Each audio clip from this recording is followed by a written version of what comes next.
Hey guys, this is MTP Flyers. Tonight's video is being brought to you by iPhone 4 Parts. Visit their website at iPhone4parts.com if you need any repair to any generation iPhone that you own. Visit them at iPhone4parts.com and see what they can do for you today. But before we get to my conversion, there are a couple things I want to tell you guys. Number one, this does void your warranty. Number two, invest a couple bucks in a grounding strap. They're not that expensive. And it's extremely important that you do not cause any static charges while you're working on your phone. With that being said, you've been forewarned, so let's get into this right now. First things first, you obviously want to turn your phone off. Number two, you want to take out your SIM card. I'll show you guys why later. The next thing you want to do is take a look at the bottom of your iPhone. You're either going to have a Phillips head or a pentalobe screw in there. Newer iPhones most likely are going to have the pentalobe screws, but just in case, make sure you do this before you get started. Be sure to not confuse the pentalobe with the star screw. They are nothing alike, and you won't be able to get the screw out of there. Last but not least, make sure they are the correct sizes. Definitely don't want to go in there with the wrong size screwdriver. Once you're done taking the screws out, you simply press on the back of your phone, slide it up just a little bit, and you can take your back plate off, revealing all the good stuff inside. At this point, I just make sure I have enough room to start taking the different screws out and set them up evenly and keep them organized. The Phillips head I'm using in here is a 000, and the one flathead screwdriver you're going to need is a 5/64 for one screw. First up is the connection for the battery. Simply take that out and carefully pop out your connector, and you're ready to remove the battery. Now, instead of pulling the tab, I decide that I want to go from the other angle and use the tool to separate the battery. And once you do that, you can set that aside and move on. Next up is you want to remove one of the EMI shields that's on here by simply taking out these two Phillips heads. Next, you want to gently pry apart this logic board connector, and you want to slowly pull this up because it is taped to the logic board here, and peel it away and carefully bend it back where it's going to sit. It does reveal a screw underneath, which you will be taking out along with one by my right finger right there to completely remove your speaker and your antenna. But before we do that, we want to carefully take out our antenna. This is one of the key things that I have had issues with in the past. You got to make sure you're very, very careful in prying this away from the board to not damage it. So when you're ready to take the next set of screws out, you don't have to worry about it pulling apart and breaking. The next screw I want to take out actually has a water sensor on it. I want to carefully take that off and put that to the side, and then we can simply remove that screw. The reason why this one first is because the speakers do sit slightly underneath the logic board, and it'll give it a little bit of room to move. Next up, we're going to go ahead and simply remove those screws at the bottom, take those out, and then we can gently take out our speakers. Next, we're going to remove a second EMI shield that contains 5 screws at the top of the device right here. And you want to be careful when you take these out to not confuse them because they are different sizes. Here's a closer look at those 5 screws we have here that we're about to take out. Then you can carefully remove the shield and peel that away. Now be careful, this shield does have 2 lips at the bottom, over here, and those actually simply connect to the bottom of the phone right here and here. Next is where you're going to need your flathead. This screw actually connects the corner of the logic board to the frame itself, but it also is attached to with one of the screws on the EMI shield. So I keep those together. Next up is the vibrate switch, or the motor for the vibrate switch. We're going to simply take these 2 screws out. Now, the one I'm taking out now is actually the longer of the 2, so we want to make sure that you put those back in the right spot. As a matter of fact, this is a good time to talk about setting up what you take out of the phone. First up is that second EMI shield we took out. There's the 5 screws right there. Only 2 of those are the same size. The rest are all different. You don't want to take that top center screw and put it in the right. Some people have done that, and that will go through your LCD screen. Here's a shot from the first EMI shield we took out, along with the antenna cover that actually helps attach the battery connector to the board. And just a general shot of everything from what my view looks like as I'm working on the phone. Now we want to remove 3 logic board connectors, and you want to carefully take those 3 off along with the 2 at the top there for your LCD screen. Now the video is sped up here, so I'm really not tearing apart these connectors to get them off the board quite this rapidly. So like I said, be very careful in doing that, and you're going to remove these 5 connectors from here.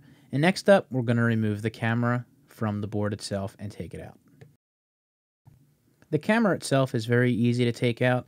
You just want to, again, carefully peel this off your logic board and not lift your whole entire logic board up, and simply remove the camera. At this point, there is nothing else holding your logic board in. You want to carefully remove it from the frame of the iPhone. Then you're ready to begin working on removing the next set of screws that's holding the LCD screen in. We have 1, 2, 3, 4, 5, and 6. And then we have on the corners of the iPhone 1, 2, 3, and 4. Once these are off, it is now time to remove your LCD screen. This is a task that will take you a little bit as the adhesive is extremely sticky on your iPhone, but for the sake of time, I already removed this off camera, but just want to show you exactly what I did to remove this. You take your pry tool, and you are going to work it around the edge of your iPhone, all 4 corners. If you continually do this around, be very careful. The phone will break loose eventually, but like I said, you don't want to apply too much pressure to break your screen, but it will come loose if you do take your time, so do not get frustrated. Once the screen is actually detached from the frame, the next thing you want to do is make sure that your 2 connectors that are attached to your LCD screen are carefully pulled through the center stage of your iPhone.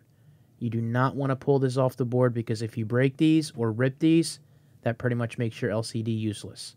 So there you go, the screen is now removed. Next, you want to remove your home button from the ribbon cable it is attached to.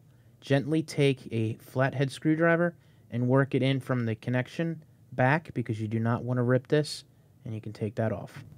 For this install, I am replacing the button ribbon that is attached to the phone, so you'll see here I am taking this off, and I'm going to install a new one on here, which has a newer sticky back.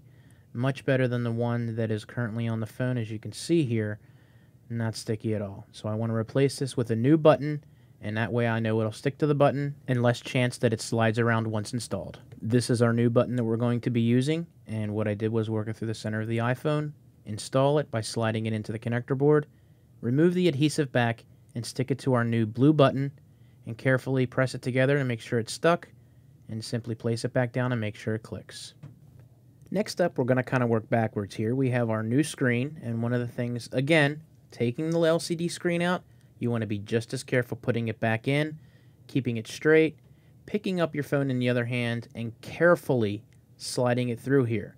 Now, all the while that you're doing this, once you get it through, you also have to be careful that your connectors line up, slide into the centerpiece of the phone, the wires come through from the LCD screen, they do not get caught, and make sure your home button stays in place, is level, it goes through, it clicks, you make sure your ribbon cables are all the way through, everything is lined up, you check your button one last time before you put your screws in, and then you're ready to start installing everything and putting your iPhone back together. We have our 4 corner screws that we're going to put in, and of course our 6 screws that go from top to bottom. Once those are in, it's time to carefully place your logic board back into the phone from top to bottom. Be careful here. You want to make sure that this is completely lined up and it lays flat. If you feel like it's not laying flat and you are pushing it down and you need a screw to keep it in place, it's not seated properly. Make sure you take it out and take your time. Next, we want to put in our speaker and antenna. This actually slides underneath your logic board, but before you do that, I also want to make sure that you have the 4 tabs that are attached to the front of the speaker get placed underneath the center portion of the plate there for the iPhone. Nobody mentions this in videos that I have watched, but I felt like I got better results when I carefully pushed those back in and tucked them under before I put the screws on for my speaker.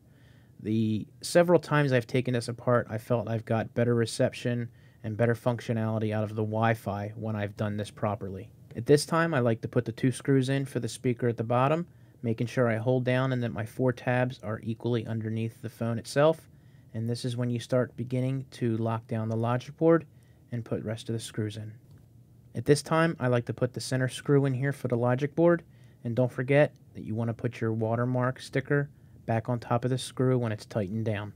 Now I start connecting the logic board wires that we simply took off in the beginning, carefully placing them back down. Before we do the LCD connectors, we want to put the camera back in, and again, simply push the connector back to the logic board. Once you've done that, you want to take your connectors for your LCD display and carefully attach those back to the logic board. If you've pulled these through properly, you'll have no problem locking them down. Now we want to reinstall our vibrate motor. Remember, the short screw goes on the outside frame and the long screw goes on the inside. You don't want to mix up these and put them in the wrong spots. Next, we want to reinsert the screw that actually is the only flathead screw in here, and you want to put that back in before you do your 5 screws that are going to connect your EMI Shield. Remember, this screw is a double tap screw, and one of the EMI Shield screws into this. Now it's time to reinstall your EMI Shield, and remember, we had these 2 bumps on the bottom of this, right here and here, and you want to make sure you line them up to the holes that are in the middle of the iPhone. Once you have that lined up, you will feel a little bit of a spring to this, but don't worry, you can push that down and that will hold down and you can start putting your screws in. Be careful here and remember to put the screws that you took out back in the exact slots that they came in. These are different size screws and they will definitely damage your phone if you don't put them in the right spots. Now you want to take your final connector, stick it back to the top of the logic board and snap it into place. Once you've done that, you can take your shield, place it back on top of the logic board, and put the correct screws that you took out back in the same holes that you took them from. One of the most important steps here, as I talked about earlier, you want to carefully attach your antenna wire back to the logic board. Be very careful here. This is a very delicate piece that you don't want to bend or rip out, because if you break this, you will not have a signal. Trust me, I've experienced this on more than one occasion where I've had to replace this. The last thing you want to do is reinstall your battery. There is a good amount of adhesive on this, so when you line this up, you want to make sure you push it to the one side of the iPhone, and that way your connector is ensured to line up with the logic board, and you can simply snap it into place. But before you do that, you want to make sure that you install your antenna shield back into place before you put your connector down. I've noticed this done a couple different ways. Sometimes you can snap the battery back into place on the board and then install this, but lately I've been seeing it on the logic board first, then you snap down your connector and put your screw back into place. I don't believe this will really affect the performance of your phone, rather than the wire that connects from the battery to the cable might fit a little bit better. And now we want to install our new back cover. You're going to put your 2 screws in after you lock this down into place, and then you are ready to install your SIM card back into the side of your phone, and you're ready to turn it on. Here's some quick shots I took of the phone after I put the screws in the bottom. Everything turned out really well, and I guess the last thing to really do is turn it on and show you guys what it looks like. Alright, so it looks good. I got to give major props to iPhone 4 Parts for helping me with all the questions that I had, and there were a lot of questions. I made lots of mistakes, and I learned a lot of things. Could I do this again? Yeah, now that I've done it a few times, I'm definitely comfortable taking it apart and putting it back together. But if you're not, don't be afraid to send it off and have it done by the professionals. They know what they're doing, and they're going to put it back together right the first time and make sure it works before they send it back to you. So I've installed the SIM card, and it's taken its good old time to search. Everything works really, really well. Now I know you're probably going to ask if you're watching the video, what's that white dot there on the right side of the screen? You'll have to find out later on and we'll do a video on it. Comment below. Guys, again, thank you to iPhone4parts.com. Thank you for watching this and have a great night. See you!